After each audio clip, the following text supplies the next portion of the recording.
உங்க ஞாபக சக்தி இந்த இன்டெப்த் எப்படி போறீங்க? 60க்கு அப்புறம் எல்லாருக்கும் தேயும், ஆனா உங்களுக்கு அது பெருகிட்டு இருக்கு. அந்த பாட்டு திருப்பி 1000 ரூபா டக்குன்னு கொடுக்குறேன். ஓகேவா? வல்லறக்கரின் மால்வரை போய் விழுந்து அல்லறக்கின் உருக்கடல் காட்டுதல் கல்லறக்கும் கடுமை இல்லை நின் சில்லறை கொண்ட சேவலை போது என்றால் திருப்பி 1000 ரூபா கொடுக்குறேன். 1000 ரூபா வேண்டாங்க ஐயா.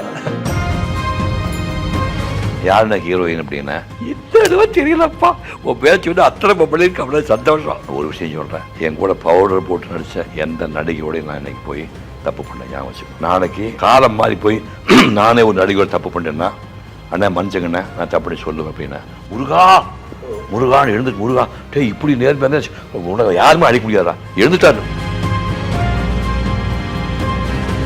எனக்கு பிறந்தோடனே எனக்கு அப்பா செத்து போயிட்டாரு, எனக்கு அப்பா உயிரோடு இல்லை, இந்த சம்பளத்தை அப்படியே வச்சுட்டு நீ கல்யாணத்தை மட்டும் எனக்கு பண்ணி கொடுத்துருங்க, கூட வந்து பண்ணி வைங்க கல்யாணம். ரிசப்ஷனை முடிச்சுட்டு பார்க்குற 10 மணிக்கு எங்கே பார்த்து தேவனை காணோம் அப்படின்னாங்க. அப்போ தான் ஒரு செய்தி சொன்னாங்க, அண்ணனோட சம்சாரம் நேற்று நைட்டே இறந்துட்டாங்க, உங்கள் ரிசப்ஷனை துவைக்க வைக்க சொல்லிட்டாரு, விட்டுட்டு போனால் தப்பாக போயிடுன்ட்டு இப்போ தான் கிளம்பி காரில் போகிறாரு அடக்கப்படுங்களாம். இங்கேயே கேள்விப்பட்டேன்.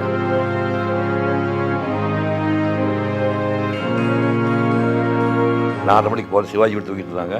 எம்ஜிஆர் போக முடியும் நினைக்கிறேன். நேரம் எங்கள் வீட்டுக்கு போன உட்காந்துட்டேன். வாடா வா அப்படின்னாரு. ஆனால் பையன் முதல்ல முருகா முருகன் பேர் வைடா முருகன் பேர் வைடா. அதான் சார். இப்போது புதிய அறிமுகம் ஆச்சி ஹோட்டல் சாம்பார் 50 கிராம் ரூபாய் 20 மட்டுமே.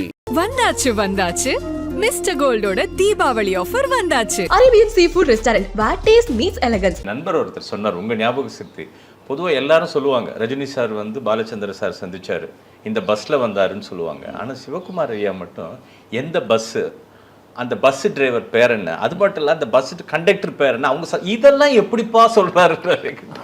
இந்த இன்டெப்த் எப்படி போறீங்க? அது இல்லை சார். இப்போ நீ கிளம்பி போகும்போது இவங்க 3 பேர் பேர் சொல்லி இல்லை, நான் எழுதி வாங்கிடுவேன்.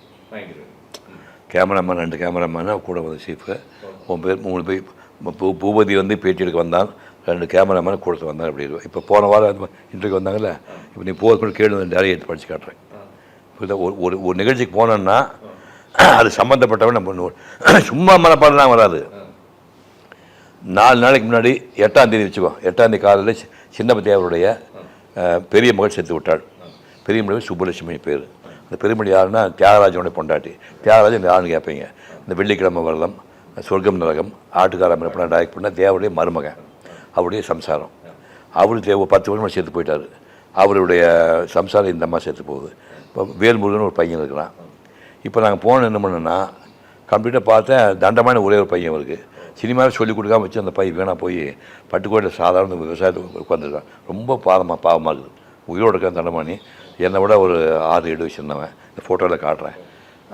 அவன் வந்தவுடனே என்ன பண்ணுவோன்னா, தண்டவாணி 2 சிஸ்டர்ஸு, புரியுது அவனுக்கு, தேவக்கு 2 பொண்ணு 1 பையன்.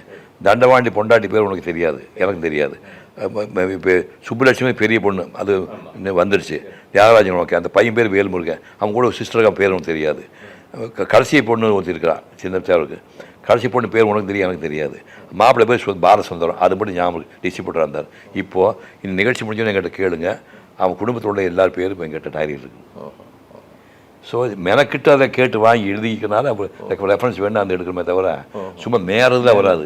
ஸ்வெட்டு வேறு வந்தால் தான் மனப்படம் இல்லை. இதை நீங்கள் சொல்லியிருக்கீங்க கண்ணதாசன் ஐயா நிகழ்ச்சி நானும் ஒரு முறை பண்ணேன். அப்போ நீங்கள் பண்ணப்போ உங்களை நான் மீட் பண்ணப்போ நீங்கள் சொன்னீங்க எவ்வளோ ப்ரிப்பரேஷன் நீங்கள் ஆகிறீங்க. அதெல்லாம் நாங்கள் சும்மா இங்கே உட்காந்து பேச்சு கேட்டுக்கிட்டு இருக்கோம், ஆனால் இதுக்கு பின்னாடி உங்களுடைய உழைப்பு நீங்கள் எத்தனை பீச்சடியாக சொல்லணும்னா, இப்போ நீ கேட்டு எல்லாம் 4 பேருக்கு நான் 2 தான் சொல்கிறேன். அந்த பாட்டு திருப்பி 1000 ரூபா டக்குன்னு கொடுக்குறேன். ஓகேவா? வல்லறக்கரின் மால்வரை போய் விழுந்து அல்லறக்கின் உருக்கடல் காட்டுதல் கல்லறக்கும் கடுமை அல்ல நின் சில்லறை கொண்ட சேவலை போதென்றான்.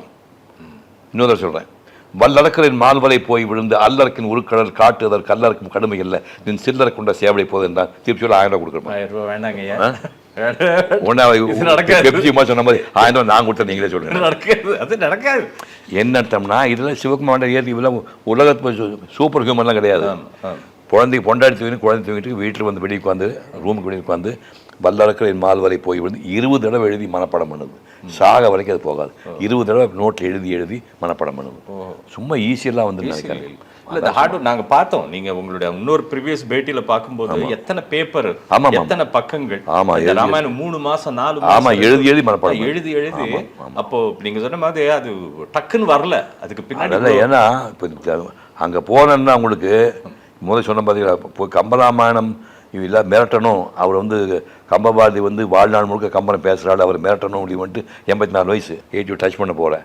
இப்போ இந்த நேரத்தில் அந்த 100 பாட்டை சொல்லி அந்த ஆள் கவுத்தரனுடைய முடிவு பண்ணி ப்ரிப்பேர் பண்ணுவீங்களா? கவுத்தர்னு ஆமாம், இப்போ எப்படி பண்ண எதிர்வேண்டா, நீ உன்னை வீழ்த்து வேண்டாமாடா, வாழ்நாள் பூரா கம்பராமாயணம் பேசிட்டு கொடுத்த நம்ம நேற்று காலையில் கம்பராமாயணம் 67 வயசில் கம்பராமாயணம் பேசியிருக்கிறேன், அவருக்கு இப்போ தான் 67 வயசே ஆகுது. இல்ல அது என்ன ஒருத்தரை போய் அடிச்சல் அது நிகழ்ச்சி 100 பாட்டு சொல்லி முடிச்சு அது பக்கத்துல இருந்துட்டு இந்த மனுஷனாவே ஐயோ அப்படின்னு அது பண்ண முடியல. அதுக்காக உழைக்கணும். எல்லாம் ரொம்ப ஆச்சரியம் பண்ணுங்க. 60க்கு அப்புறம் எல்லாருக்கும் தேயும். ஆமாம் ஆமாம். ஆனால் உங்களுக்கு அது பெருகிட்டு இருக்கு. கலைஞருக்கு அதை மாதிரி தேவையில்லை. ஏதாவது மூளை யூஸ் பண்ணிட்டே இருந்தீங்கன்னா உங்களுக்கு சொல்கிறேன், மூளையை வந்து யூஸ் பண்ணிட்டு தேவை தெரியாது. அன்டாப்டு ஏரியான்னு இருக்கு இல்லையா, அதுக்கு கவனிக்காம முடியும்னா ஒரு வயசானவங்கள சொல்லுவாங்க இல்லை, உங்கள் வீட்டில் இப்போ அப்பாவோட அம்மா இருந்தாலும் மற்ற இருந்தாலும் அவங்க பேச விடுன்னு கேட்டால் அவங்க பேசவே விடாமல் இருக்குன்னா அது மெமரி சேர்த்துட்டே இருக்குது. அப்படி இப்போ உட்காந்து அம்மா அப்பா வந்து முதல்ல எந்த படத்தில் படித்தார், சிவாஜி கூட நடிச்சா சொன்னோம்னா ஞாபகப்படுத்தி இல்லடா அந்த ஃபங்க்ஷன் என்ன அப்பா கூட்டிகிட்டு போனால் சொல்லி ஞாபகப்படுத்தும் போது அந்த மெமரி பேர் வர பேச ஆரம்பிக்கும் போது அவங்க அலைவாக இருப்பாங்க. சும்மா விட்டேன்னா அப்படியே இருந்து சேர்த்து போயிடுவாங்க. ஆமாம், அன்னைக்கு நான் வந்த அன்னைக்கும் பார்க்குறேன், நீங்க வந்து சும்மா இருக்கிறது இல்ல, ஒண்ணு பாத்துக்கிட்டு இருக்கீங்க, ஒண்ணு கேட்டுட்டு இருக்கீங்க, எழுதிக்கிட்டு இருக்கீங்க. இந்த நினைவாற்றல், இப்ப இந்த நினைவாற்றலை வச்சு என்னோட தந்தை பாலமுருகன் கதாசிரியர், அவர் எப்ப பாத்தீங்கன்னு உங்களுக்கு ஞாபகம்? அது அப்படி சொல்ல முடியாது, அது சொல்ல முடியாது. அவர் மாணிக்க தொட்டில் ஒரு படம் எடுத்தார் நினைக்கிறேன், மாணிக்க தொட்டில். ஆமாம், அது நாங்கள் நடித்தோம். அது மட்டும் நான் கண்மணி ராஜாலையும் நீங்கள் கண்மணி ராஜா பண்ணால் அவர் எழுதி கொடுத்துட்டு போயிட்டாரு. ஸ்பாட்டுக்கு வர மாட்டார்ல, ஸ்பாட்டுக்கு வந்து எழுதி கொடுத்து டயலாக் சொன்னா தான். ஆனால் அதுக்கு முன்னாடியே அதுக்கப்புறமா பொண்ணுக்கு தங்க மனசுன்ற ஒரு படம், அதுதான் அது எல்லாம் ஓகே நல்லா இருக்குது. அப்பெல்லாம் அப்பா பெரிய ஆளு, நான் சாதாரண ஆளு. இல்ல அந்த அப்பா சொல்லுவார், அந்த படம் வந்து வெற்றி பெற்றதுக்கு அப்புறம் தான் அதெல்லாம் சந்தேகம் திருமணம் பண்ணிக்கணும்னு. அதெல்லாம் உண்மை, அதெல்லாம் சத்தியமா உண்மை. கேட்டா ஜூனியர் ஆர்டிஸ்ட் மாதிரி இருக்கிற கல்யாணம் பண்ணி குழந்தை குட்டி பார்த்து அதுக்கெல்லாம் வளர்த்துக்கு வழி வேணும். என்ன யோகி இருக்குது? நான் தான் சொன்னேன், பெயிண்டராக இருந்தால் கல்யாணம் பண்ணிக்க மாட்டேன், நீ பேட்டி எடுக்க நீ வந்துக்க மாட்டேன். நான் ஓவியனா வாழ்க்கை ஓட்டியிருந்தேன்னா திருவண்ணாமல் இந்த ஆடிக்கு வெள்ளை தாடி விட்டுட்டு குச்சி வச்சுட்டு உட்காந்துருப்பேன். நான் சினிமா கூட போனதுனால வேறு வழி இல்லாமல் சினிமா மாட்டினா அப்புறம் பசங்கள்லாம் வந்தாங்க, இப்போ நீ பேட்டி எடுக்க வந்திருக்கேன். புரியுதா? அதனால் வந்து அந்த படம் வந்து ஒரு அப்போ ஒரு ட்ரெண்டாக இருந்த படம், 38வது படம் அது. இந்த படம் வந்ததுதான் இனிமேல் கல்யாணம் பண்ணிக்கலாம், ஹீரோவை நிற்க முடியும் தோணுது. அது டபுள் ஹீரோ தான், விஜயகாம நடிகர் நான் நடிக்கிறேன், இருந்தாலும் ஹீரோ நான் தான். இப்போ கல்யாணம் பண்ணலான்னு முடிவு பண்ணேன், அதுக்கப்புறம் தான் நம்ம கல்யாணமே பண்ணலான்னு முடிவு பண்ணுது. அப்போ அது 73 74 கல்யாணம் பண்ணுறேன். இனிமேல் கல்யாணம் செய்து கொள்ளலாம். 38 படம் 8 வருஷம் வெயிட் பண்ணேன்.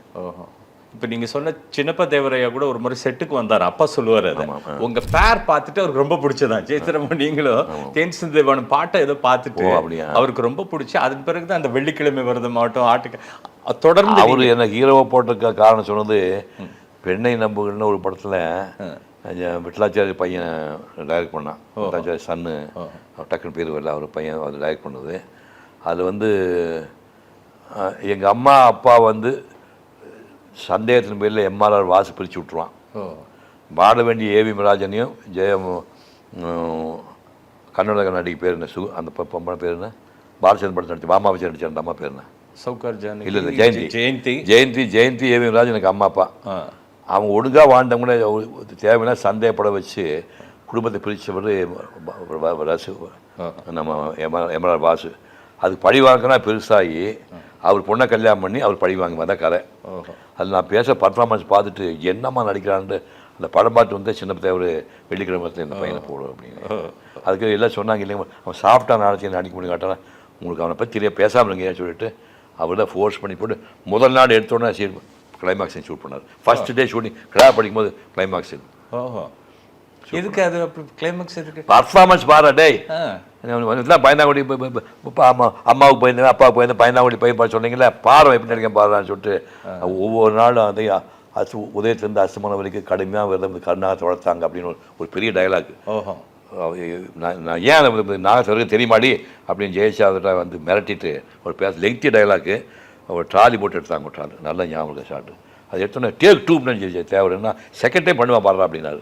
பண்ணிட்டு மாப்பிள்ளை வந்துட்டானுங்க இவன் என்ன டைரக்ஷன் அப்படின்னு ஸ்டடி பண்ணிட்டு நான் அவன் பெரிய பிரமாவ ஆக்டராக வருவான்னு அந்த படத்தை போய் குளோப் தியேட்டரில் பார்த்துட்டு வந்து ஒரு இப்போ தேவரையாவுடைய உழைப்பை பற்றி அப்பா நிறைய சொல்லியிருக்காருங்க. அதை படிக்காத ஆள், ஆனால் எத்தனை வெற்றிகள் எத்தனை இதுன்னு சொல்லியிருக்காரு. நீங்களும் பார்த்துருப்பீங்க. உங்கள் பார்வையில், நீங்கள் பார்த்த பார்வையில் தேவரையா, அதாவது படத்துக்கு புக் பண்ண கூப்பிட்டாங்க, யாருன்னா ஹீரோயின் அப்படின்னா, இந்த இதுவா தெரியலப்பா, உன் பேச்சு வந்து அத்தனை பண்ணியிருக்கு, அப்படியே சந்தோஷம். பேர் என்ன பண்ணுறோம் இளவழுக்கே தெரியலடா. அதுக்கு என்ன காரணம்? சின்ன பையனாக இருக்கிறேன், கிளாமராக இருக்கிறேன், அழகாக இருக்கு. நடிகளுக்கு வந்து இப்படி ஒரு ஆளோட நமக்கு ஒரு டூயட் பண்ணால் ஒரு வெளியில் போயிட்டு வந்தாலும் நல்லா இருக்குமே சொல்லிட்டு எல்லா பொம்பளைக்கும் மேலே ஆசைடா அப்படின்னு சொல்லி இருக்காரு. நான் அது ஏன் சிரி அப்படின்னு இது பாருங்க, ஆனால் கோமணம் கட்டாத ஊரில் கோமணம் கட்டின கோமணிங்கிற மாதிரி நான் வந்து இப்போ சொல்கிறேன், என் கூட பவுடர் போட்டு நடித்த எந்த நடிகையோடையும் நான் இன்றைக்கி போய் தப்பு பண்ணேன். ஞாபகம் வச்சுக்கணும். நாளைக்கு காலம் மாறி போய் நானே ஒரு நடிகை தப்பு பண்ணிட்டேன்னா, அண்ணா மனுஷங்கண்ணே நான் தப்பு பண்ணி சொல்லுவேன் அப்படின்னா, முருகா முருகான்னு எழுந்துட்டு, முருகா டே இப்படி நேர்மையாக உனக்கு யாருமே அடிக்க முடியாதா, எழுந்துட்டான் எழுந்து முருகா உன்னமா யாரை பார்க்க முடியாதா. அப்புறம் நீ ரொம்ப நேர்மையானவனாமா, ஒரு படத்துக்கு ஒத்துட்டுன்னு சொன்னோன்னா 25,000 ஒரு படத்துக்கு ஒத்துக்கிறேன், 50 ரூபா எடுத்து கொடுக்குறேன்னு சொன்னேன், நீ 1,00,000 ரூபா கொடுத்தாலும் சரிப்பா, ஒத்துட்ட படம் தப்பு அந்த படம் நடிச்சுட்டு தான் அந்த படத்துக்கு போயிடுவேன், சாகிற வரைக்கும் இந்த படத்துக்கு விட்டுறாங்க. சின்ன தேவை ஜாஸ்தி கூட 25 ரூபாய்க்கு பூபதி ஒரு படத்துக்கு ஒத்துக்கிட்டேன். உடனே அவர் வராது, நான் 50,000 கொடுக்கணுமா தேதி வாங்கி கொடுச்சோன்னா ஒத்துக்கிட்டுக்கு வந்தால் போகணும்னு சொல்லி அவன் அந்த மாதிரி யாருக்கு முதல்ல ஒத்துக்கிறியோ அவன் தான் நடிக்கிறியாம்மா, சாகிற வரைக்கும் இந்த படத்தை விட்டா இதை அவனை காப்பாற்ற முடியணும். கேன்சல் ஆனால் கூட நீங்கள் போய் நடிக்க மாட்டேன், நடிக்க மாட்டேன் வீட்டில் இருப்பேன். அது என்னங்க ஐயா? அது கேன்சல் ஆனால் நடிக்கலாம் இல்லை, கேன்சல் தான். துண்டை நம்ம மொத்தமாக பல்காக கொடுக்க முடியல. 3 மாதத்துக்கு படத்தை முடிக்க சொல்கிறான், 15 நாள் 15 நாள் கொடுத்தாச்சு, 4வது மாதத்துக்கு முடிச்சா வந்துடல. அதுக்கு கேன்சலாக ஒரு 7 நாள் படம் கொடுத்து இவன் இந்த 7 நாள் சும்மா வந்து 4-5 மாதத்துக்கு வேறு தேதி கொடுக்க முடியாது உனக்கு. நான் மற்ற மாதிரியில் எம்ஜிஆர் கொடுத்த மாதிரியில் 3 நாள் தேதி, அப்புறம் அடுத்த மாதம் 3 நாள் சிவாஜி அப்படி தான் கொடுப்பாரு. நம்ம படத்துக்கு ஒத்துக்கும் போதே 1லேருந்து 15 இந்த மாதம் 1லேருந்து 15 3 மாதம் கட்டி கொடுத்தாச்சு. சாவனா கூட அங்கே தான் போய் சாவேன், அப்படி சிஸ்டம். தேவரையாக்கும் அப்படி தான் பண்ணி, அதாவது அது அட்வான்ஸ் வாங்கிக்கினார், என்ன சம்பளம் வாங்கினார். என்ன நீங்கள் கூப்பிட்டு கேட்கும் போதே இது வரைக்கும் சிவகுமார் எந்த கம்பெனியில் எவ்வளோ சம்பளம் இல்லை விசாரிச்சிருப்பீங்க, நீங்கள் கில்லாடி ஆளுந்தீங்க சொல்லுங்கண்ணா. சரி என்ன எடுக்கணும், 25 ரூபா கொடுங்க அப்படின்னா. அந்த டைமில் எந்த வெள்ளிக்கிழமை டைமில் 25 லட்சம் வாங்கலை, ஏதோ கிட்டத்தட்ட ஒரு 20 ரூபா வச்சுக்கினேன், 20 ரூபா சம்பளம் அப்படின்னா 2 படத்துக்கு போட்டுக்கோ 30 ரூபா கொடுக்குறேன் அப்படி அப்படின்னாரு. நான் சொன்னேன், சின்ன தேவருக்கு தான் போகிறாரு, சிவகுமாருக்கு தான் போகிறாரு, முதல்ல ஒரு படத்துக்கு மட்டும் போடுங்க, இது முடிச்சு அடுத்த படத்துக்கு அப்புறமா தனியாக பேசிக்கலாம்ல. பயங்கரமான வகையில் கேட அப்படின்னாரு. அப்போ இந்த அட்வான்ஸ் வாங்கிக்கினாரு, வாங்கிக்க மாட்டேன் அப்படின்னேன். ஏன்னு கேட்டால் அட்வான்ஸ் வந்து நீங்கள் வந்து எல்லாத்தையும் கெட்டவாதி பேசுவீங்களாம்மா கோயம்புத்தூர் பாஷையில், அதனால் அட்வான்ஸ் வாங்கிட்டு வேண்டாம் காசு வாங்கிக்கிறேன் அப்படி கேட்பீங்கல்ல, வாங்கிக்கிறேன்னா நான் வாங்கினேன் சொல்லுவேன்ல. அப்போ படமொழி வரைக்கும் நீ காசு கொடுத்த நான் தான், நீங்கள் தான் கடன்காரனாக இருக்கணும். நான் காசு வாங்கிச்சு படமொழி வரைக்கும் காசு வாங்க பண்ணிட்டேன், வாங்கவே இல்லை. படம் முடிஞ்சோடனே அப்புறம் ஒரு நாள் தாங்க முடியாமல் கற்பூர ஷூட்டிங்கில் இருந்தேன். டேய் இவன் என்னடா இப்படி பண்ணுறேன், நீ வந்து வாங்கிக்கடா பணத்தை வாங்கிக்கடா அப்படின்னா. நான் போய் ஒரு வார்த்தை சொல்லியிருந்தேன், எனக்கு பிறந்தோடனே எனக்கு அப்பா செத்து போயிட்டாரு, எனக்கு அப்பா உயிரோடு இல்லை, இந்த சம்பளத்தை அப்படியே வச்சுட்டு நீ கல்யாணத்தை மட்டும் எனக்கு பண்ணி கொடுத்துருங்க, கூட வந்து பண்ணி வைங்க கல்யாணத்தை அப்படின்னா. சரி போடா அப்படின்ட்டாரு. படம் முடிஞ்சு போச்சு, எல்லாம் செட்டில், படம் முடிஞ்சு உடனே செட்டில் பண்ணுவார், யாருக்கு மறுநாள் பாக்கி வச்சு மாட்டார்.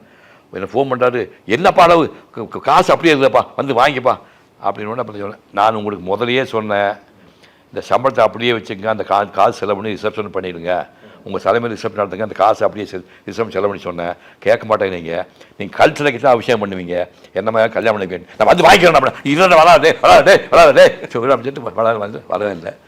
அதே மாதிரி அந்த காசை வச்சு ரிசப்ஷன் வந்து உங்கள் கோவத்தை சின்ன தேவர்கிட்டே அங்கே வந்து ஜூலை மாதம் 6ஆம் தேதி 1975 ஜூலை 6ஆம் தேதி ரிசப்ஷன் இவர் தான் பண்ணார்.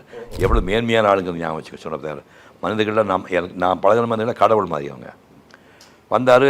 உள்ளே போகிற நானும் முன்னாடி போகிற வந்தோன்னு டக்குன்னு இவ்வளோ போய் சைஸை குத்தி விட 2 கொடுத்து ஆசீர்வாதம் பண்ணுங்க, ஃபோட்டோ எடுத்துக்க பார்த்து சொல்லிட்டு போயிட்டார்.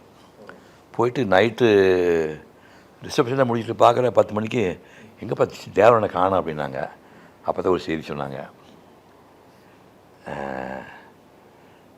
அண்ணனோட சம்சாரம் நேற்று நைட்டே இறந்துட்டாங்க, உங்கள் ரிசப்ஷனை துவைக்க வைக்க சொல்லிட்டாரு, அப்போ விட்டுட்டு போனால் தப்பாக போயிடுன்ட்டு இப்போ தான் கிளம்பி காரில் போகிறாரு அடக்கம் பண்ணுறாங்க.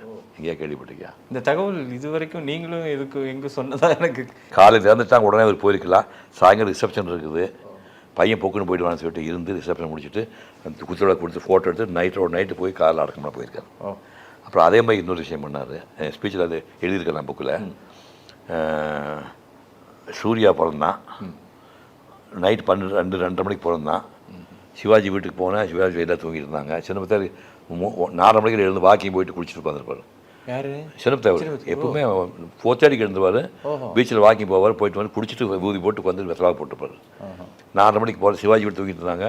எம்ஜிஆர் ஃபோன் பண்ணி நினைக்கிறேன், நேராக எங்கள் வீட்டுக்கு போன உட்காந்துருந்தேன். வாடா வா அப்படின்னாரு. ஆனால் பையன் வந்துடா, முருகன் பேர வைடா அதான் சார் முருகன் பேர வைடா அப்படின்னாரு. உடனே ரொம்ப சேட்டேன்.